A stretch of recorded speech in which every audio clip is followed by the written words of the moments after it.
bienvenue. Merci d'avoir dit oui pour l'interview, ça fait super plaisir. Avec plaisir. Est-ce que tu veux te présenter succinctement déjà? Ouais. Je m'appelle Simon, donc je suis DJ et producteur, ça fait une dizaine d'années.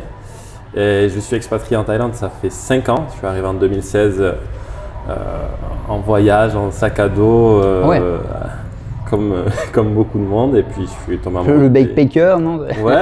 Non, pas le backpacker, mais le backpacker. En 2016, c'était il y avait une petite mouvance où on allait en Australie, on allait en Thaïlande, on découvrait un peu. C'était le bon vieux temps, il n'y avait pas le Covid. Ouais, à l'époque où on pouvait voyager.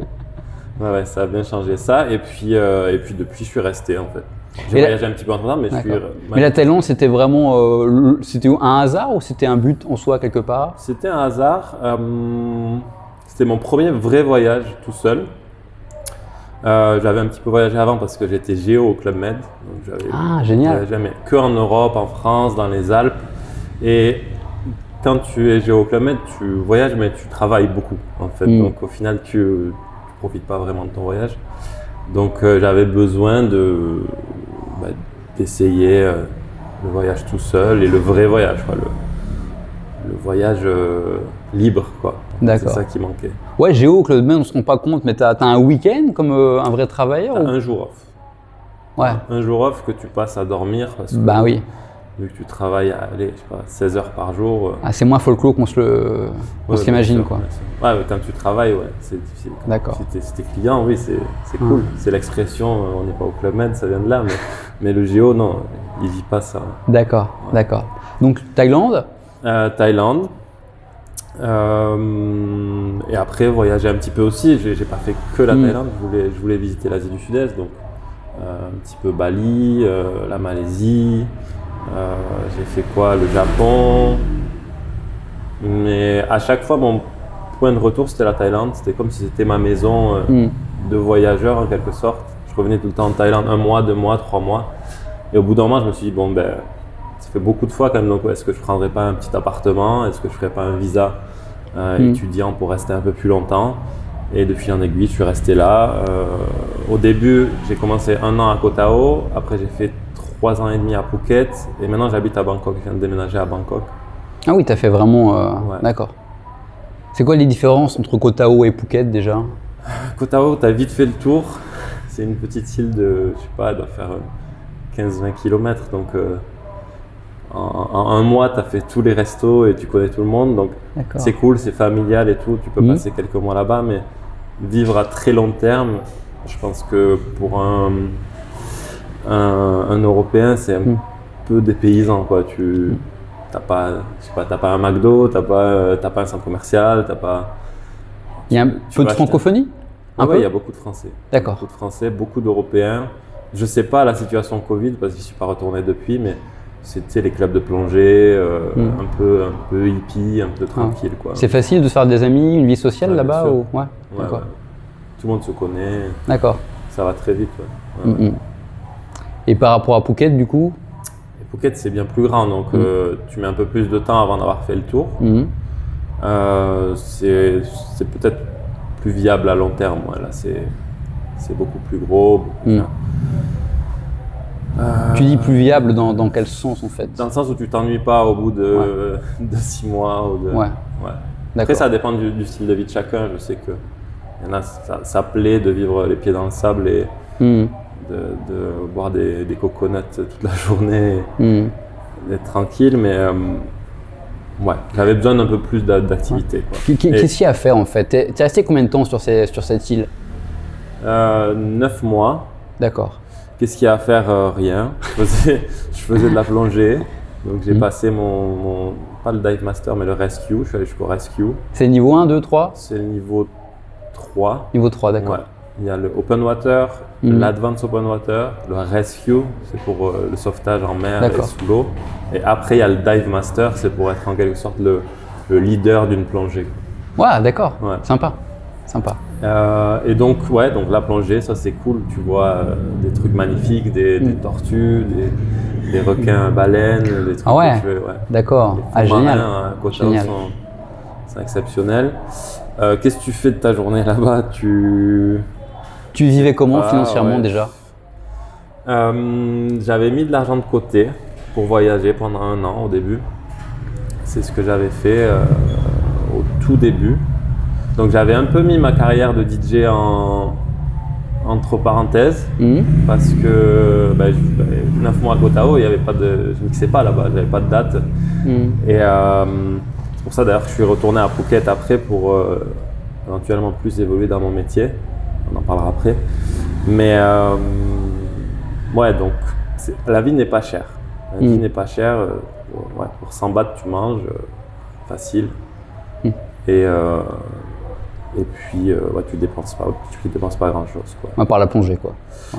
Et bien la plongée, tu peux, si tu gravis les échelons et tout, tu peux te débrouiller pour être dive master justement. Et tous mes potes étaient dive master. Et en fait, ils plongeaient gratuit. Ils étaient un petit peu formateurs en stage en quelque sorte. Et du coup, ils plongeaient tout le temps gratuit. D'accord, oui, parce que c'est les touristes du coup qui payaient la plongée. Il y a il y a une organisation comme quoi les mecs qui habitent là, ils sont très mal payés, mais ils plongent gratuit, les dive masters. Et c'est les touristes qui payent pour tout le monde. D'accord, ok. Et donc après Phuket, qu'est-ce qui est mieux finalement à Phuket d'après toi? Qu'est-ce qui est mieux à Phuket par rapport à Koh Tao? Phuket, tu connais, tu as déjà été plein de fois. Ouais. Phuket, c'est bien plus… Pour un DJ, c'est quand même un peu mieux. Il y a plus de boîtes, plus d'animation, plus d'activités. D'accord. Et tu as cherché du travail en tant que DJ là-bas directement ou... Ouais, alors pas dès le début. Je me suis posé, j'ai pris une maison, j'ai installé mon studio, j'ai ramené mes synthés, mes enceintes, je me suis créé une petite pièce et tout. J'ai pas directement cherché, j'ai pas voulu faire un peu, pas le gratteur, mais la personne qui va demander à tout le monde. Donc j'ai attendu, j'ai été patient. Je faisais un peu dans mon coin, mon son, mes petits remixes et tout. Une fois que j'avais construit mon petit studio, en fait, je me souviens, j'avais posé une photo sur mon Facebook en disant voilà, mon studio vient d'être fini, il est construit. Et il y a un DJ qui s'appelle Quentin Mosiman, je ne sais pas si tu le connais, qui est bien connu en France, que j'avais sur mon Face et qui a commenté Christian, c'était le résident de l'Illusion. L'Illusion, c'est le plus grosse boîte de Thaïlande. Il a dit tiens Christian, va voir Simon, c'est un ami à moi, parce que Quentin Mosiman c'était mon formateur en France. Ah ouais, génial. J'avais fait une école de DJ en France, c'était mon prof là-bas. Et tiens, va voir Simon. Juste avec la photo de Facebook en fait. Juste avec cette petite photo qui avait en mode je viens d'arriver en Thaïlande, je viens d'arriver à Phuket, je viens d'installer mon studio, je suis content, nanana. Et il avait commenté ça. Et donc j'ai fait la connaissance de Christian qui est devenu mon pote depuis, c'est un de mes meilleurs potes sur Phuket, qui lui est résident de l'Illusion depuis le début. Donc il a un petit peu participé à la création de ce club, je crois que c'était en 2015 ou 2014. Et on a fait de la production ensemble, on a fait des morceaux ensemble, il venait tous les jours à mon studio, on a sympathisé, on a même fait des musiques, je pourrais les mettre en description aussi. Ouais, bien sûr, ouais. Et voilà, donc c'est comme ça que j'ai fait un peu mon contact, un peu par hasard, tu vois. Et un jour, il me dit, je lui montre une de mes vidéos de quand j'étais au Club Med, où ça marchait bien, il y avait des grosses soirées, où je faisais du synthé en live, de la batterie et tout. Et il m'a dit, putain, mais c'est vachement bien ce que tu fais en fait. Je savais pas que tu étais un DJ. Il pensait que j'étais que producteur, que je faisais que de la musique dans mon studio, tu vois. Il n'avait pas vu cette image de moi en mode showman un peu, tu vois. Il me dit, mais viens, t'es libre demain ou un truc comme ça. Il m'a dit, tu veux mixer à l'Illusion? Je lui ai dit, ouais, avec plaisir. Secrètement, j'attendais que ça, tu vois, c'était le rêve, mais je n'osais pas lui demander parce que j'aime pas demander les choses, tu vois. Et j'ai eu mon opportunité. D'accord, celle du bas, celle du haut? Celle du bas, la grande. Ceux qui connaissent, d'accord. Et en show, c'est-à-dire en guest. Mon nom était sur les affiches, à l'entrée, H. Simons. Et le rêve, mais le stress de fou. Le stress, je me rappelle, je tremblais. Il y avait du monde en plus à l'époque. Ça tient combien de gens là, c'est la principale C'est entre 1000 et 2000, ça dépend si c'est… Mais c'est énorme. À l'époque, je crois que c'était le 72e club mondial. Maintenant, ils sont numéro 21e du monde. Donc, c'est le top 21. Remémorer cette première soirée, j'ai jamais autant stressé de ma vie, je pense, pour un show. T'as été payé? T'as été payé? Oui, bien sûr. On peut dire ou pas, c'est combien une soirée à l'époque, 15 000 bahts. j'étais payé. Ah, c'est pas mal. Pour, oui, pour 1h30 de set. Ouais, pour 1h30, oui, c'est super bien payé en fait. D'accord. Après, j'ai signé un contrat de résident, donc on a un peu baissé mon salaire, mais j'avais 2 dates par mois, c'est normal. Mais pour une première, c'était cool. Bah ouais. J'avais fait un petit show parce que des fois, je joue du synthé, tu sais, un peu de live, tu vois. Je me souviens, mes jambes elles tremblaient. J'étais monté sur scène, même pas sur scène, sur le desk DJ, tu vois, pour faire le show. Je me souviens, j'étais comme ça. T'as bu un peu avant ou non? Même pas. J'ai bu un petit peu, quelques verres pour déstresser. Mais après, si tu bois trop, non, tu moyen. Mais au final, ça s'était très bien passé. Je me souviens qu'après, je suis allé pas en backstage, mais dans le carré VIP, il y avait le big boss, l'italien. Il m'avait dit wonderful. Tous les clients étaient contents, donc j'avais en quelque sorte signé ma place. D'accord. Mais et quand on parle, juste pour revenir à ton cachet, ça se négocie un cachet ou c'est le boss qui dit bah écoute 1h30 c'est payé ton point barre et tu dis rien ou... Non, ça dépend de toi aussi. D'accord. Ça dépend de ton image, ça dépend de ton nombre de followers, ça dépend.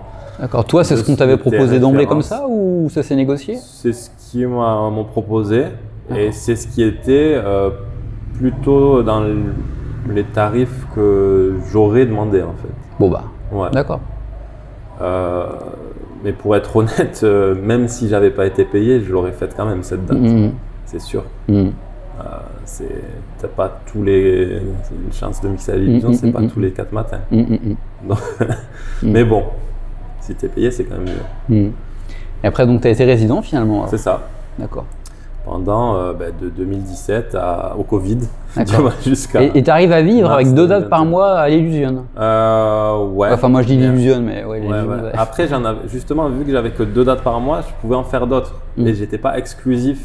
J'étais semi-résident, tu vois, et c'est là où ça m'a laissé beaucoup de liberté. Je pouvais continuer de voyager, faire d'autres dates. Juste avant le Covid, j'étais aussi résident au Vietnam, tu vois.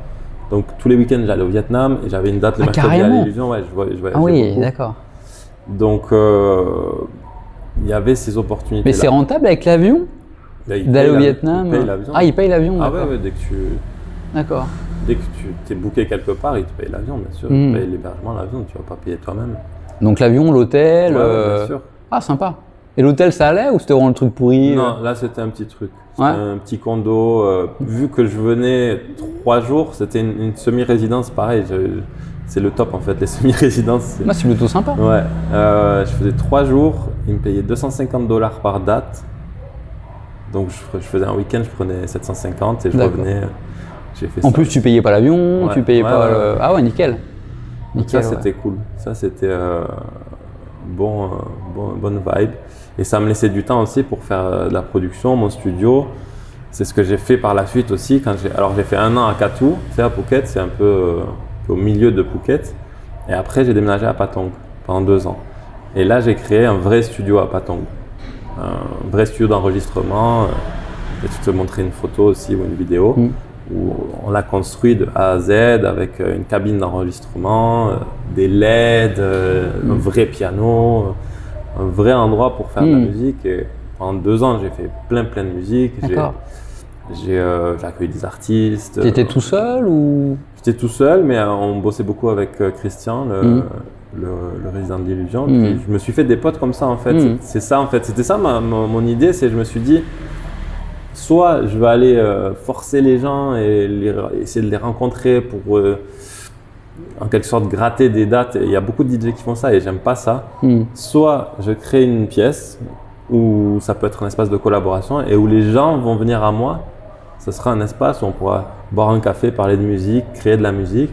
Et là, il y aura un prétexte, il y aura une passion commune, tu vois. Et l'approche sera beaucoup moins directe que, tu vois, d'aller en quelque sorte chercher les dates, tu vois. Et ça a marché? Ça a marché. C'est grâce au studio que j'ai eu la résidence à l'Illusion et après que ça m'a ouvert plein de choses, plein de portes, faire connaître plein de monde parce que c'est très facile. C'est quand tu as un contact avec quelqu'un, tu lui dis bah j'ai un studio, passe boire un café dans la semaine et puis voilà quoi. Et puis c'est beaucoup plus facile et beaucoup plus naturel en fait. Voilà. Et après donc ça a été la fin de l'Illusion du coup d'un moment? Le Covid a frappé. Je me souviens qu'à ce moment-là j'étais au Vietnam en plus. ils ont mis tout en lockdown. Je me souviens, je devais rentrer le lundi. J'ai pris un billet dans la nuit du dimanche matin, genre à 6h du mat. Je me suis dit, il faut que je parte tout de suite parce que je vais être bloqué au Vietnam. D'accord. Ils commencent à annuler tous les vols et tout. Sans délai, sans rien Du jour au lendemain. Ouais, je pense qu'il y a des gens qui ont dû rester coincés finalement. Alors, Il y a des gens qui sont restés coincés au Vietnam. Et moi, j'avais ma vie à Phuket, donc c'était impensable. Donc je suis rentré au plus vite possible. Les billets d'avion étaient chers du coup ou... Non, c'était pas profité forcément. Ouais. Et du coup, je suis rentré à Phuket et genre 3 jours après, lockdown de toute la Thaïlande et le lockdown, le confinement comme on l'a connu en France ou ici, les premiers c'était en mode tu sors pas, tu restes chez toi quoi. D'accord. Ça a duré quelques mois. Après ça s'est un peu réouvert. On vit comment en lockdown en Thaïlande du coup Moi, j'aime pas trop cette vie-là. Parce que c'est vraiment pas sortir chez toi du tout. Ouais. T'as même pas une heure, une demi-heure ou... Au tout début, tu pouvais pas sortir. Enfin, si tu sortais, c'était vraiment pour truc. T'avais besoin d'aller acheter des courses ou tu sais un truc, mais c'est tout quoi. Donc là, ça passait. Sans certificat, sans papier, comme en France. Non, il n'y a pas de certificat. D'accord. Je sais plus s'il y avait un couvre-feu à 18h ou je sais plus trop, mais je sais que je suis pas sorti, tu vois, pendant 2 mois.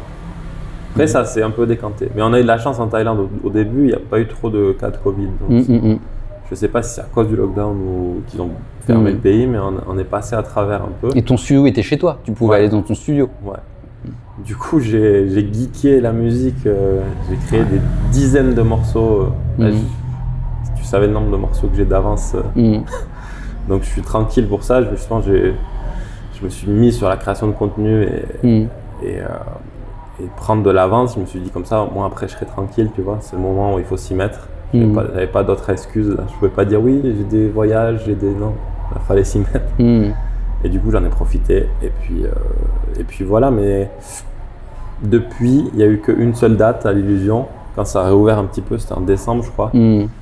Et après, ça a refermé depuis janvier. Et c'est là où on est toujours un petit peu en attente. Ouais. Mais là, tu parles de janvier 2021, du coup, c'est 2021. ça. Ouais, d'accord.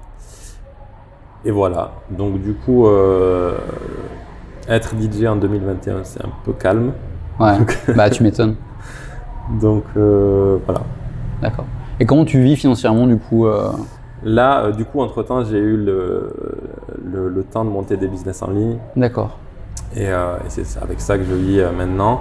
Et ça va J'ai lancé ma chaîne YouTube aussi, j'en parlerai en description si tu veux, je la mettrai.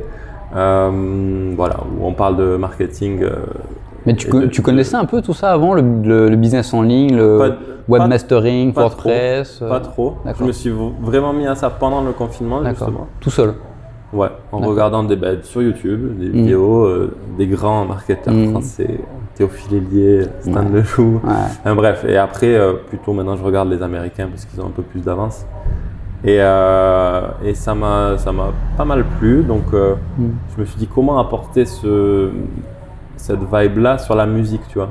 Et en France, il n'y a personne qui le faisait encore, et du coup, c'est pour ça que j'ai créé ma chaîne. D'accord. Et donc tu parles de quoi sur ta chaîne?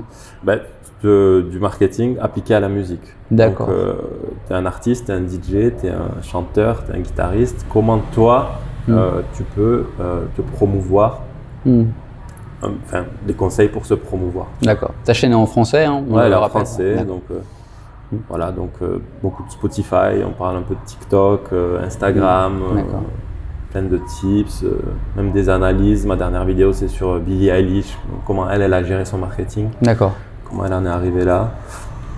Voilà. Et voilà, donc on est en train de lancer ça tranquillement. On étudie aussi le marketing. D'accord. Et donc tu vis aussi un petit peu à Bangkok?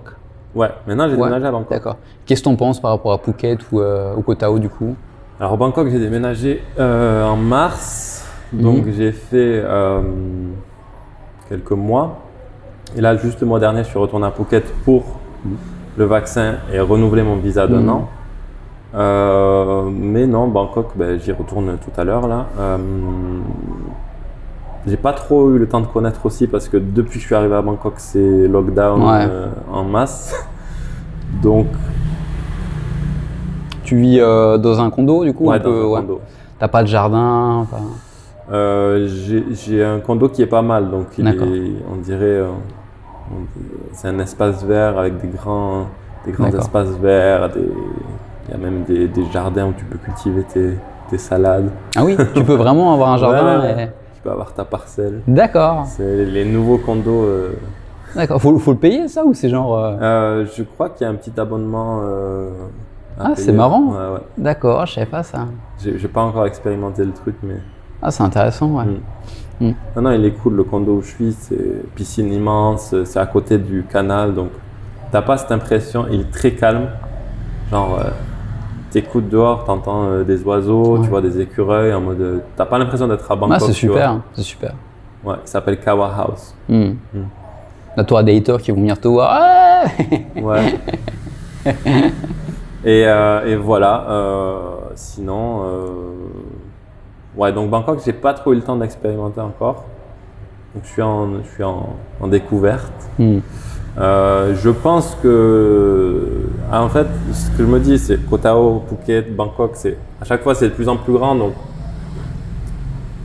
ça va mettre du temps avant de faire le tour de Bangkok, je pense. Ouais. Oui, j'imagine. Avant de tout connaître, tous les quartiers, les restos, c'est infini, je pense, Bangkok. Et ce que je me disais aussi, c'est que si je veux continuer de voyager, je pourrais, après le Covid bien sûr, mais Bangkok c'est encore plus central que Phuket si tu veux prendre un avion pour aller n'importe où. Tu vas chercher du travail en tant que DJ après quand ouais, bien tu sûr. Pourras, ouais. D'accord. Plutôt dans la production ou plutôt dans faire des soirées mixées? Refaire des soirées, ce serait quand même bien. C'est comme ça que j'ai commencé. Là, depuis le Covid, je me suis plus concentré sur les productions. Tant mieux. Enfin, il faut les deux. Si tu veux avoir une carrière de DJ solide, il faut ne pas négliger de créer ses propres sons. Tu vois, il faut savoir se marketer soi-même. C'est la meilleure manière de se marketer, en fait, créer sa propre musique. Et voilà, donc. On va voir comment ça se passe, mais sans club, c'est difficile. Ouais, tu me diras. Ouais. Moi, je voulais revenir un petit peu, parce que tu connais sûrement mieux que tout le monde, comment se crée l'Illusion? Est-ce que pourquoi Phuket? Est-ce qu'il faut vraiment beaucoup d'argent? Et comment ça a fait que ça a été vraiment un des meilleurs clubs au bout d'un moment? Parce que c'est quand même un club à Phuket, quoi. C'est pas New York, c'est pas Paris, tu vois. Je sais pas comment ils l'ont créé, j'ai pas les réponses à ça. Mais dès le début, ils avaient une stratégie quand même d'être dans le top 100 DJ Mag. Ils ont commencé, je crois, en 2015. Donc 2014-2015. Ouais, c'est intéressant en quelque sorte reverse analyser comment ils sont arrivés là d'un club qui se crée à un club qui est top 21 mondial. Ouais. Ça c'est la première année ou non? Non. Et ça a été progressif. Ils ont fait 87, 71, je crois, 45 et 21. Dès le début, déjà 87? Dès la deuxième année, je crois. Ouais. Donc ça s'explique parce que c'est ça ta question, c'est comment ils en sont arrivés là. Déjà, ils ont booké beaucoup de DJ du top 100 mondial. Donc il y a eu, comme je disais, du DJ Snake, du Marshmello, du Martin Garrix, du Tiesto, Dimitri Vegas et Like Mike. Ils ont tout fait, quoi. Ils ont fait le gratin des meilleurs DJ mondiaux. Donc il y a un gros investissement de budget pour ramener ces personnes-là. Et ça ramène aussi beaucoup d'autorité et de visibilité. Parce que quand tu bookes Tiesto, après les gens, les fans de Tiesto, ils vont voir Illusion sur son Instagram, sur son, tu vois. Donc ça ramène des yeux sur toi. C'est vrai qu'on n'y pense pas à ça, mais tous ces mecs-là, ils ont des millions de followers et du coup, tiens, je suis à Illusion ce soir. C'est ça. DJ Snake, il fait une story de ton club. Il y a combien de millions, lui, de viewers, tu sais ou... Je sais pas, mais sur Insta, il a plusieurs millions, c'est peut-être 8 ou quelque chose comme ça. Ça fait une pub d'enfer, en fait. En fait, leur cachet s'explique peut-être aussi par rapport à ça, non? Tu peux nous parler des cachets? Ouais. Un cachet d'un gros DJ comme ça, d'un top 3, ça dépasse les 100 000 euros. Un top 3, c'est quoi? Un top 3, c'est Martin Garrix, c'est Dimitri Vegas et Like Mike, Tiesto. D'accord. On est dans du 100 000 euros pour 2 heures de set, même pas 1h30. Est-ce que tu payes avant ou je pense qu'ils payent avant. Ouais. Ils vont pas déplacer une grosse équipe. D'accord. Donc il faut faire un virement de 100 000. Ah oui, il faut déjà avoir du cash. Il va falloir faire une pause. Vas-y. Non, si. Non, c'est bon. En fait, moi je tape 3 fois quand la prise est bonne. D'accord. Pour repartir. Non, c'est bon. Donc quoi les cachets, 100 000 un cachet, 100 000. mais il y a une petite équipe. Tu m'avais dit. Il y a toujours une équipe. 8-10 personnes quand même. Pour les gros DJ, ouais. Ouais, d'accord. Pour un petit DJ, non, ils vont venir à 2, à 3, mais le gros DJ, il aura, comme je disais, il a son manager, des fois peut-être ils sont 2, son technicien, donc le mec qui va être derrière les lumières, la vidéo, le son, il y a peut-être un technicien sur scène aussi, la personne qui gère son marketing, qui va faire ses stories Insta. Il y a plein de choses à gérer, tu vois. Peut-être qu'il va ramener sa femme ou ses amis, j'en sais rien. D'accord, il fait ce qu'il veut.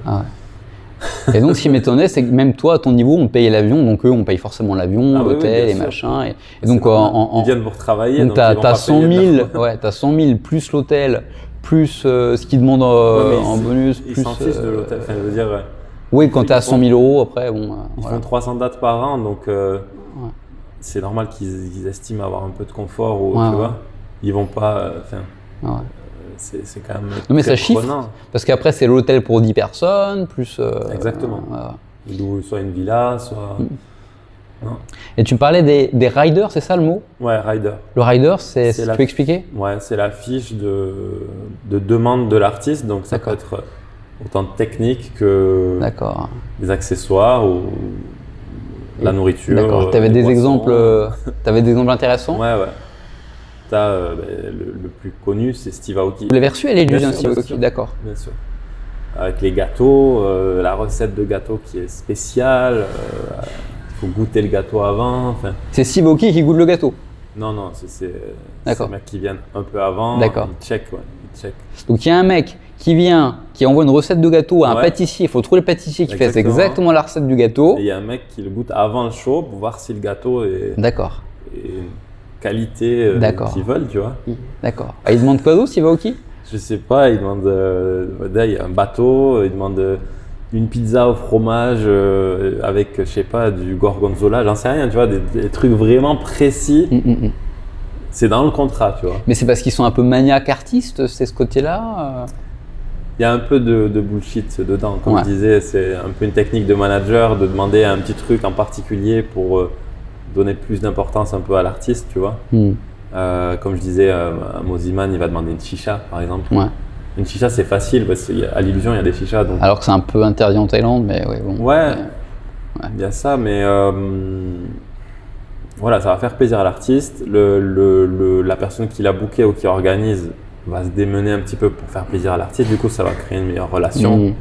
Et puis, ils vont peut-être aussi déconner sur ça. D'accord.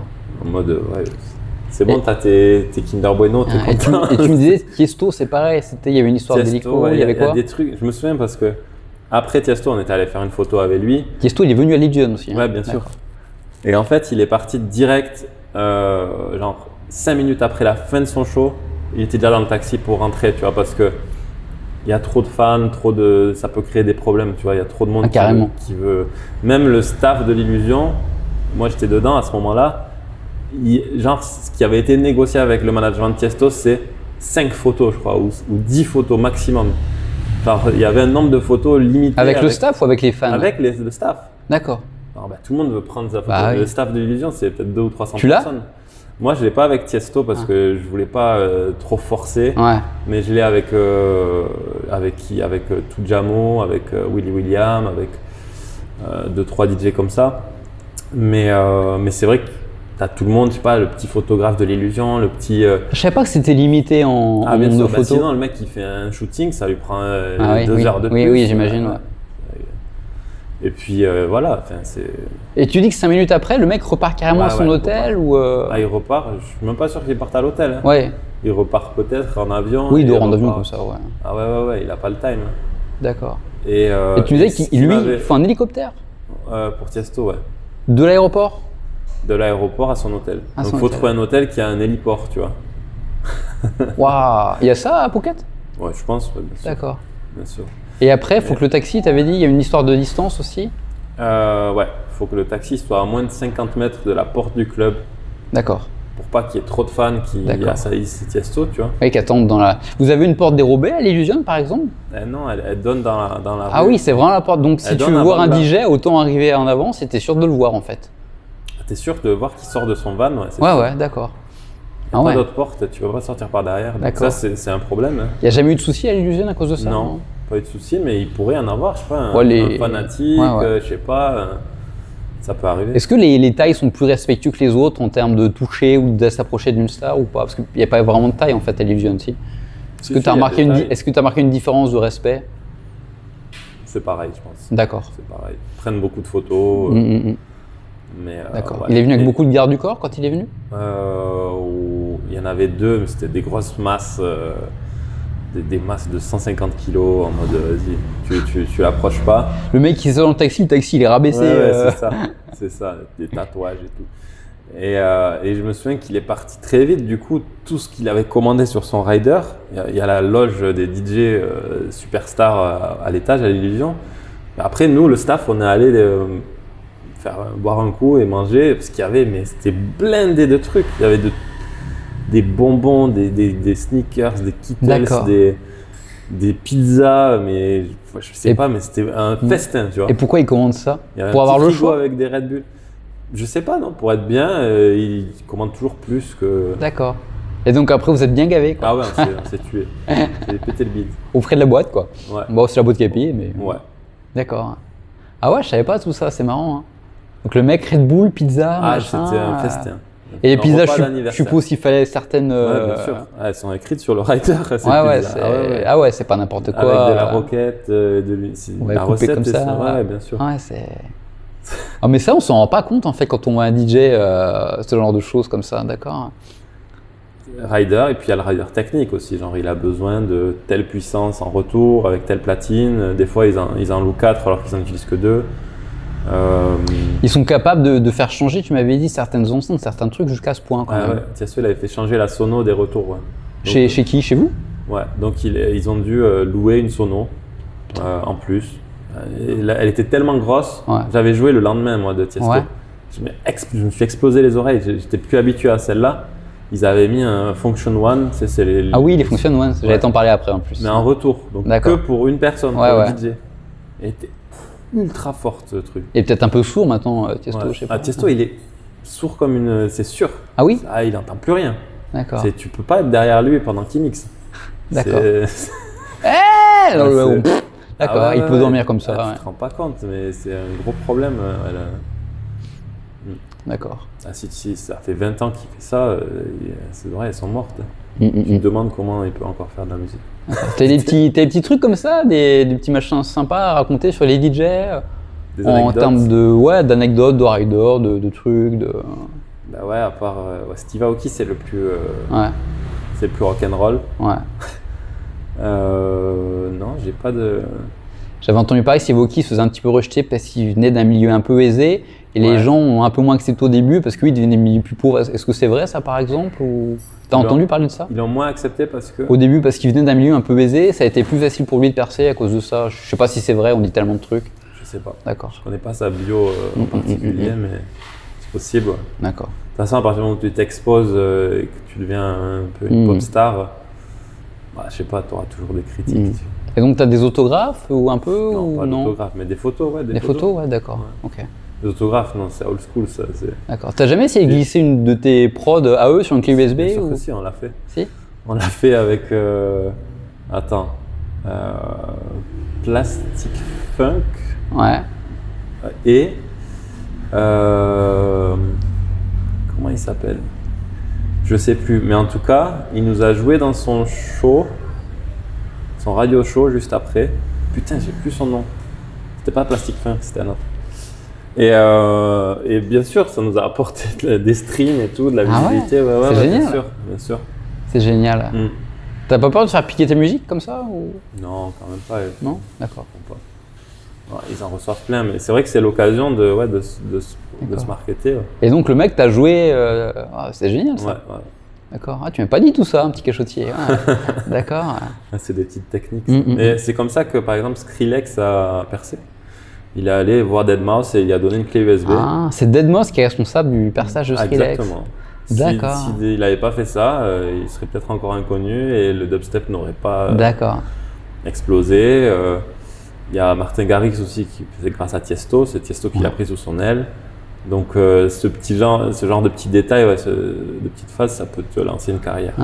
Bon, c'est plus difficile maintenant parce que justement tout le monde le fait. Les mecs, ils ont des packs USB de ouais les mecs, ça, je peux pas en prendre plus là. Ouais. Puis tout le monde vient les voir que par intérêt, tu vois. Ouais. Tout le monde veut une photo, tout le monde veut. C'est un petit peu peut-être. Il faut le faire, s'approcher de Deadmau5 pour donner une clé USB. Il faut avoir l'opportunité, l'occasion, la patience. Je crois que c'était en 2011 ou 2012. Il faut s'approcher de lui quand même. Hein. Ouais. Peut-être qu'ils ont fait un festival ensemble. Peut-être que je sais pas comment il a réussi à l'approcher, mais en tout cas, il a réussi.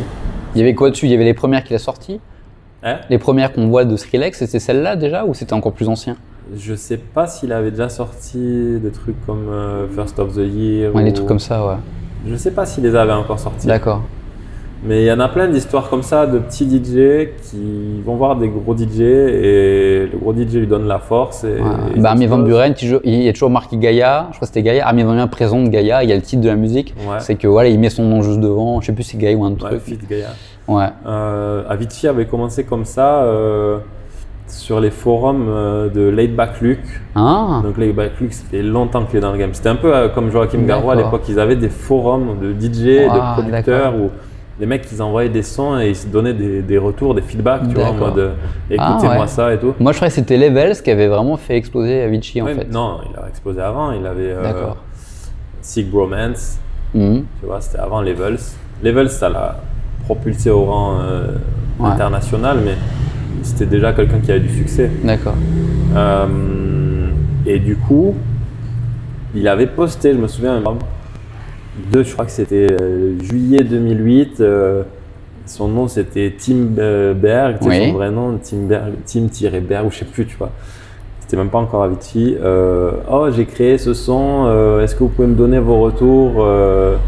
Je viens de créer ma première musique. Et c'était quel son ça? Je pense que c'était pas un son qui était bien, d'accord. honnêtement. Mais tu vois qu'il était au tout début de sa carrière et il demandait des feedbacks aux gens, tu vois, alors qu'après, c'était lui le patron. Après, c'est haut les mecs, toi. Oh. Ouais.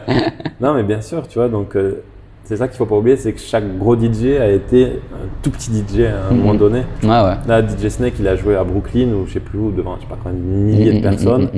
Et il y a un mec qui a commenté je me souviens de lui en 2005, il donnait des CD dans la rue pour se promouvoir.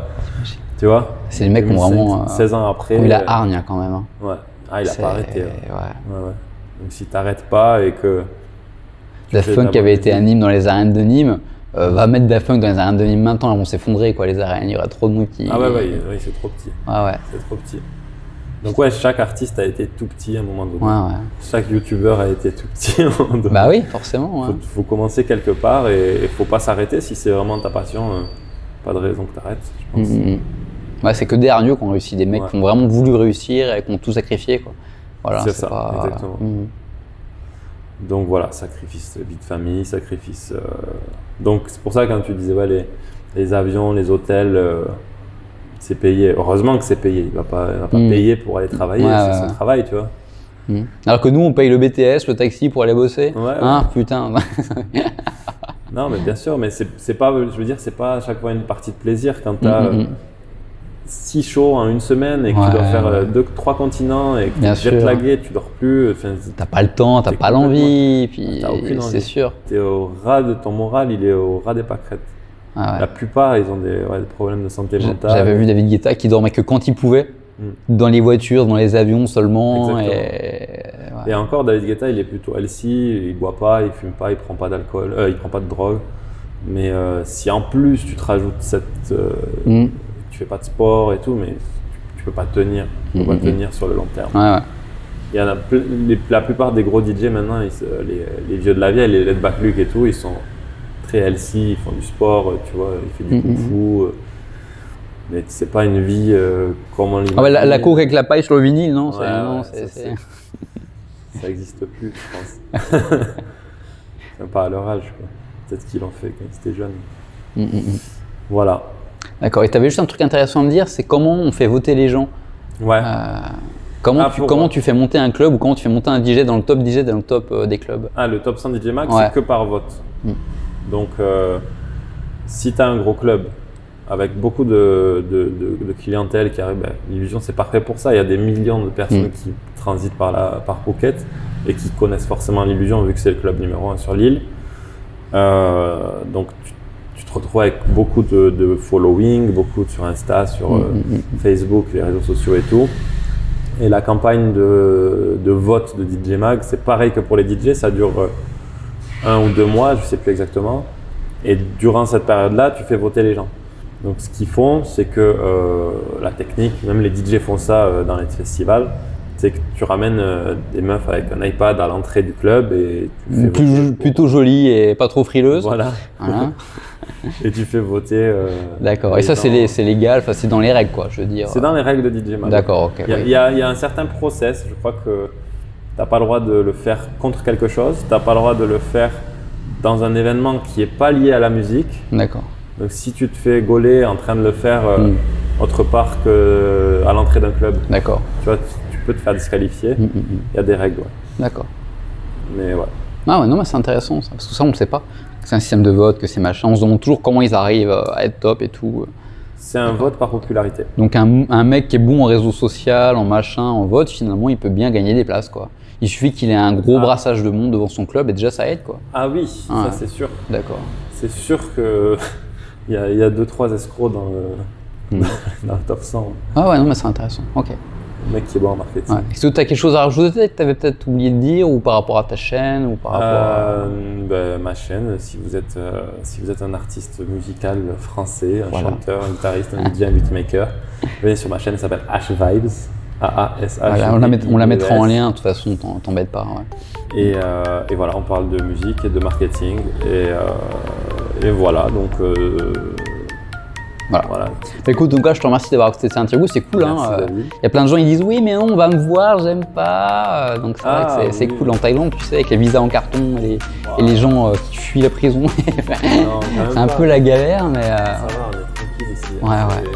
Pas grand chose à faire pendant le lockdown. Ouais. Ok. Écoute, je te remercie en cas, c'est plaisir. Et puis à la prochaine sur Bangkok alors.